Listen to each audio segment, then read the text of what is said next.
নতুন সরকারের প্রথম বাজেট নিয়ে মিশ্র প্রতিক্রিয়া সাধারণ মানুষের। জীবনযাত্রার ব্যয় আর নিত্যপণ্যের দাম নিয়েই ভাবছেন সবাই। কেউ বলছেন এবারের বাজেট স্বস্তি দেবে, আবার অনেকের মতে বাজেট বাস্তবায়নে শেষমেশ জনগণের পকেট কাটা যাবে। তবে গত কয়েক বছরের চেয়ে এবারের বাজেট তুলনামূলক গরিব বান্ধব বলে মত বেশিরভাগের। গেল কয়েক অর্থ বছরের মতো এবারও বিশাল অঙ্কের 9,38,000 কোটি টাকার বাজেট দিল নতুন সরকার। বাজেট ঘোষণার পরদিনই ঢাকার কাঁচা বাজারগুলোতে চিরচেনা বাস্তবতা। তবে ক্রেতা বিক্রেতাদের আলোচনায় কোনটার দাম বাড়ল আর কোনটার দাম কমল।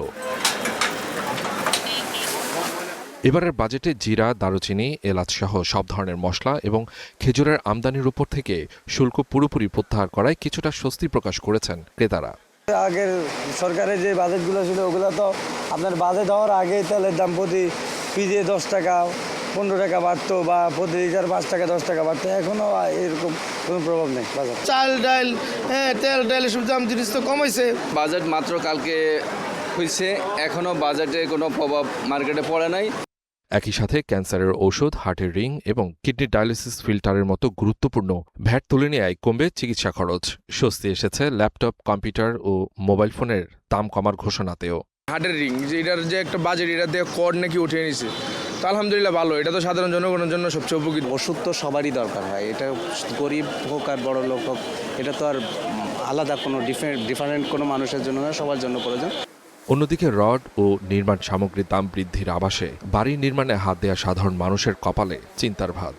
অন্যদিকে তামাকজাত পণ্য ও বিলাসী বিদেশি প্রসাধনীর দাম বাড়লেও তা নিয়ে খুব একটা মাথা ব্যথা নেই সাধারণ ক্রেতাদের। বাজেটকে ইমপ্লিমেন্টেশনের জন্য আবার আমাদের উপরে আবার নতুন করে আবার ঋণের বোঝা যেন আমাদের জন্য না হয়। সরকার অত্যন্ত সুনিপুণভাবে চেষ্টা করছে যে বাজেটটা সহনশীল হয় জনগণের জন্য।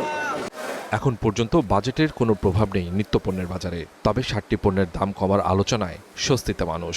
আশা করছেন লাগামহীন বাজারে আগুন লাগাবে না এবারের বাজেট। ইন্ডিভিজুয়াল ট্যাক্সে আগে ছিল হচ্ছে প্রথম স্ল্যাব 5%, সেটাকে প্রথম স্ল্যাব 10% করে দিয়েছে, যেখানে 5% বাড়ছে।